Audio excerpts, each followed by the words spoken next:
Com a pandemia, começou no meio protestante, mal começou a Covid-19, já começou uma reflexão do o que seria o mundo pós-pandemia. Falei, gente, a gente nem sabe como viver ainda. As restrições sanitárias estavam aumentando, tudo isso aí ainda nem tinham atingido o auge das restrições. Como diz, a gente estava assimilando o golpe ainda, Estava começando a assimilar o golpe. Sim. E o pessoal já estava refletindo como seria a vida pós-Covid, pós o quê.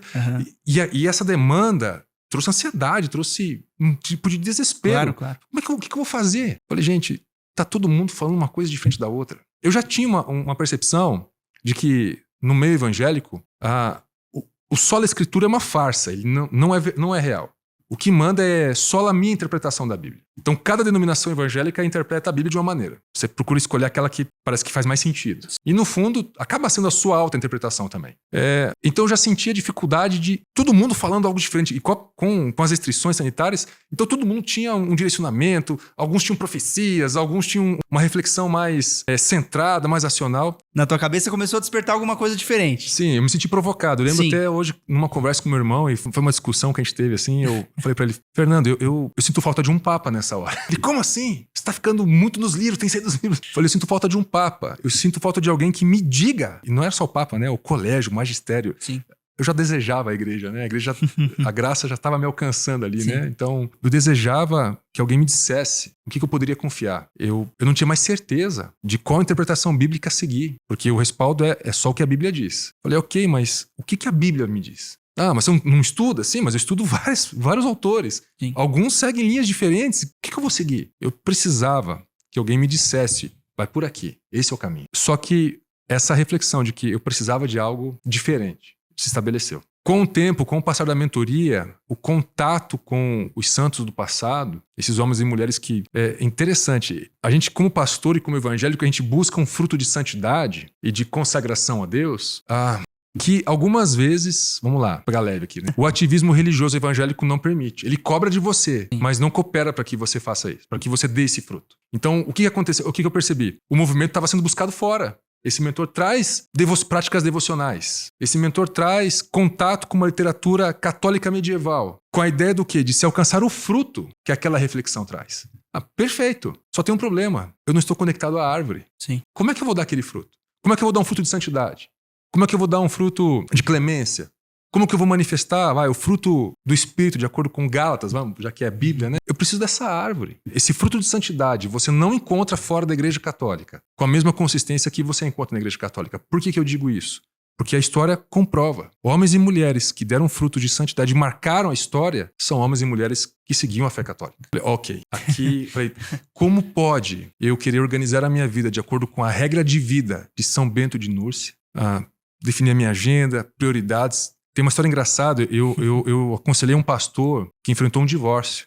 E ele não encontrava mais respiro, mais fôlego, mais alívio dentro do meio protestante. Ele ainda hoje é pastor protestante, mas naquele momento ele não conseguia encontrar um lugar onde ele pudesse ter o seu coração pastoreado. Ele veio conversar comigo. Então, por 2 anos eu caminhei com ele. E o que eu pratiquei com ele? Regra de vida de São Bento de Núrcia. Ele saiu do processo revitalizado. Aquilo marcou a minha vida, porque eu pensei, puxa vida, eu estou extraindo de outra fonte. Exato. Eu falei, não, tem uma coisa errada aqui, não pode. Não é que não pode. Eu já entendia que eram católicos. Sim. O que não me fazia sentido é como pode um católico dar um fruto desse? Porque tem tanta coisa, tem os santos, tem Maria, tem... Sim. Nossa. Não é só a Bíblia, né? Tive que reconhecer naquele momento que o fruto que eu precisava para minha vida, que a minha família precisava, inclusive, que eu desse, que os meus amigos precisavam, que o mundo precisava que aparecesse na minha vida, é um fruto de quem está caminhando na fé católica. Sim, mas isso foi algo que moveu primeiro você, individualmente. Exato. Porque a gente tem que lembrar, né? Na época que você era pastor, sua esposa também estava trabalhando contigo na igreja, os filhos. Sim, todo mundo envolvido. E na família, como essa questão se apresentou para você? De que forma, quais contornos isso foi tomando depois desse teu primeiro questionamento?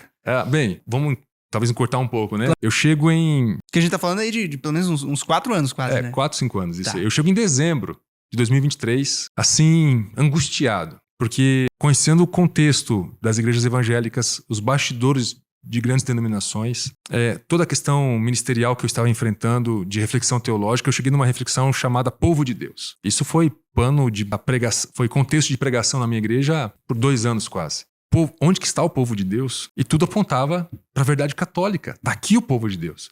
Só que eu estava resistindo a isso. E eu fui adiantando os estudos, me aprofundando em livros, literaturas, e cada vez mais se fechava o funil, né? Ia funilando. Sim. É o povo católico. Esse é o povo de Deus que caminha na história hoje. O que eu vou fazer? Bem, dezembro peguei férias, descansar um pouco. Em janeiro, comecei a ler Scott Hahn. Quem conhece o professor Scott Hahn, ele é um ex-presbiteriano que se converte à Igreja Católica também com uma história similar, com estudos, se aprofunda e não tem mais o que fazer. E aí, lendo o professor Scott Hahn, eu falei, mas faz sentido isso que ele está falando. Sim, não só dele, mas tem muitos livros e peças que abordam justamente histórias semelhantes de evangélicos, de pastores que, ao se aprofundar teologicamente falando, acabaram se identificando com muitos aspectos da igreja, né? Exato. Só que surgiram ali. Mas teve um ponto assim, muito importante. Eu estava lendo Todos os Caminhos Levam a Roma. Eu já li esse livro. É um livro fantástico. Sim. Você precisa ler esse livro. Compra esse livro e lê esse livro. Eu li faz tempo, mas Todos eu os li. caminhos levam a Roma. Deixa ele de cabeceira, risca, anota. Que é basicamente esse caminho que você seguiu também. É similar, bem é parecido. similar, mas não dá pra se comparar, né? Claro, claro. Acontece que... O que acontece? Teve um momento do livro que passa desapercebido, talvez, para as pessoas, assim. E muito rápido. Ele tá falando sobre a comunhão de todos os santos. E ele traz o texto de Hebreus. Isso é muito marcante para mim. Porque eu lembro do momento, do contexto, eu lembro do cheiro. É uma memória, inclusive, emocional. Sensorial, olfativa, sensorial. E ele fala sobre a nuvem de testemunhas. Quando ele fala que ele conecta isso à intercessão dos santos, para mim, assim, é como se alguém me perguntasse, o que mais você precisa? Porque lendo aquele... E é meia página, eu acho, que ele aborda sobre esse tema. Eu percebi que a leitura católica ela é muito mais bíblica do que a leitura protestante. Os evangélicos, infelizmente, se dizem o povo da Bíblia, mas eles não leem a Bíblia como um católico. Eles tentam interpretar a Bíblia de acordo com o seu entendimento, de acordo com o seu conhecimento, de acordo com a sua linha tradicional de denominação. Mas quando você vai para a tradição católica, existe um respeito ao texto bíblico. Não existe uma tentativa de manipular o texto, de reinterpretá-lo. Você literalmente entende o que o texto está dizendo. E se você não entende, você dedica mais tempo, com calma, sem pressa, porque você não tem que pregar domingo que vem de volta. Acaba sendo mais solo escritura do que... É muito mais solo a escritura, a interpretação católica do que a interpretação evangélica. Eu lembro que esse dia eu parei, eu fechei o livro, eu falei, ok. Peguei meu caderno, anotei tudo que eu tinha para anotar, olhei para minha esposa e falei, nós precisamos conversar. E geralmente é o contrário, né? São as esposas que falam, nós precisamos conversar. Naquele dia eu falei para ela, nós precisamos conversar. Sim. Só que, claro, tem um contexto também, já tinha alguns conflitos acontecendo em casa, porque conversa ou outra, a gente tá o tempo todo conversando sobre fé em casa.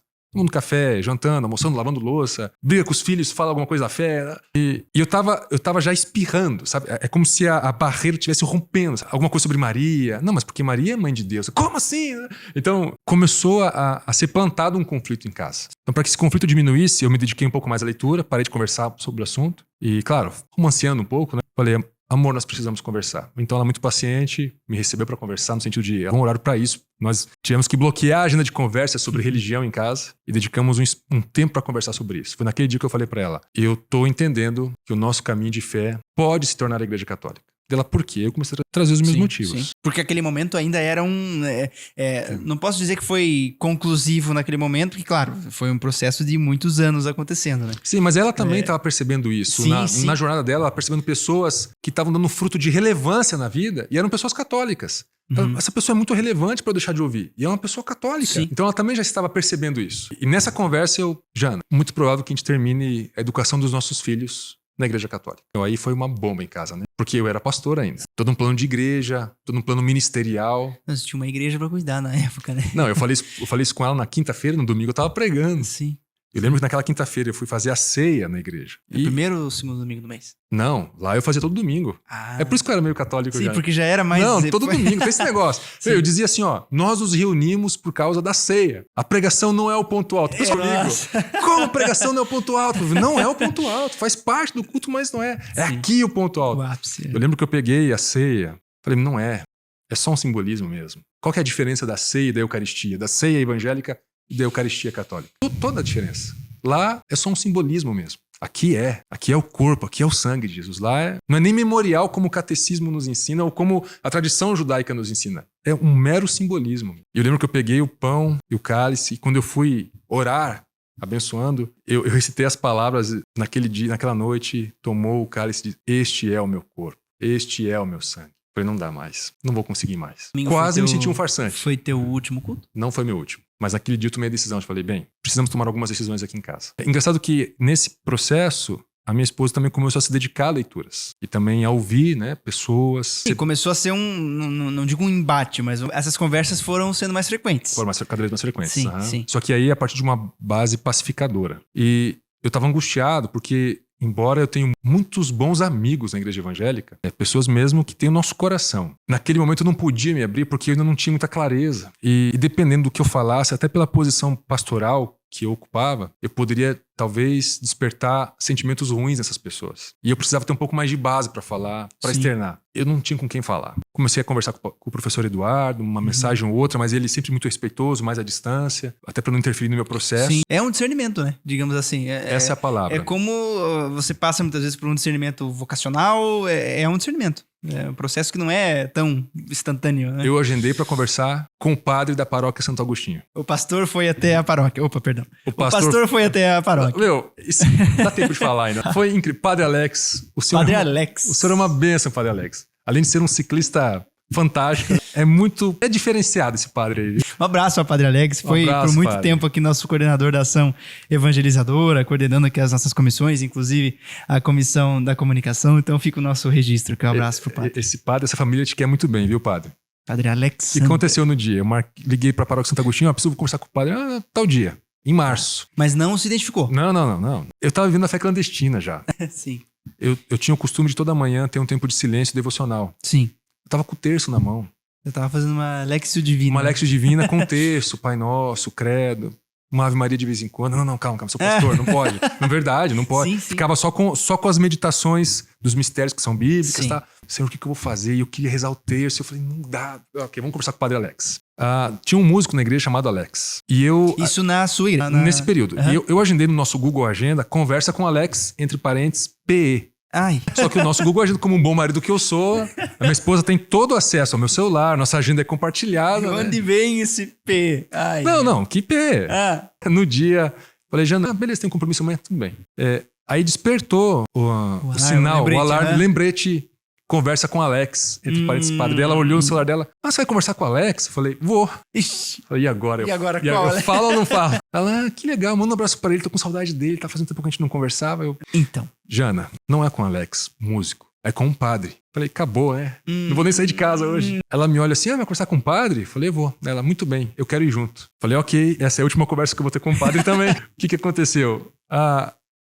Nós fomos conversar com o padre Alex. E a cena foi muito cômica. Claro, eu imagino. Nós estamos na secretaria, vem aquela pessoa assim. Pô, o padre Alex, ele demonstra humildade, Sim, ele simplicidade. tem assim, o jeito né? dele. aham. Ele chegou assim na porta. Olá, boa tarde. Podem vir, por favor? Boa tarde, prazer. Aí ele sentou. Pois não, como eu posso ajudá-lo? Eu olhei pra ele. Você jogou de cara assim pra ele? Não, eu falei, eu respirei, pensei, é tudo ou nada, né? Uhum. É agora. Sim. Padre, eu sou pastor de uma igreja evangélica aqui da região e nos últimos meses, até anos, tenho entendido que a fé católica possivelmente é a fé do povo de Deus, é a fé bíblica, é a fé da igreja que Jesus fundou. E eu não sei o que fazer. Eu preciso de ajuda. Padre, O Padre Alex, Ixi. o Padre Alex fez assim, ó. Ele fez assim, ó. Eu também não sei. puxa Eu vida. também não sei. Mas calma.